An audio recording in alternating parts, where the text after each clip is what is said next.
Sono papà Fabio e mamma Dana a portare il loro Carletto fino al carro funebre, sorretti da centinaia di persone, dentro e fuori la chiesa di Roncade, familiari, amici, conoscenti, intere comunità che si sono strette nell'ultimo saluto al piccolo, trovato morto annegato nel mare di Cavallino Treporti dopo un'angosciante mobilitazione. Aveva compiuto da pochi giorni 6 anni. Per salvarlo si era formata una vera e propria catena umana fatta di gente comune, un abbraccio che è continuato anche nel giorno dell'addio.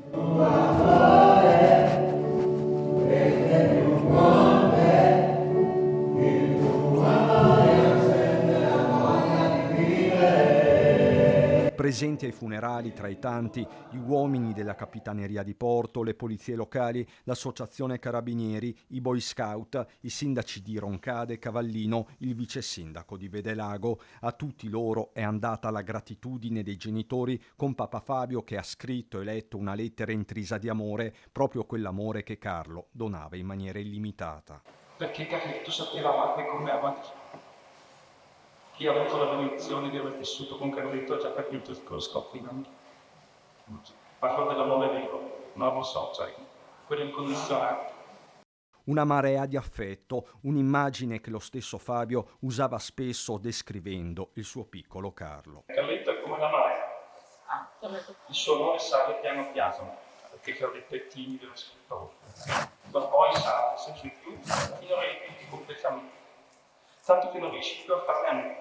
A tal punto che, ed è qui che scatta la magia, inizia a imitarlo. Ci rendevi tutti delle persone migliori. Quella marea, ha continuato il papà, che poi ti ha restituito dopo che la corrente ti aveva trascinato via, parole che toccano il cuore come la richiesta di mandare un bacino al cielo. Carletto voleva vedere tutti felici.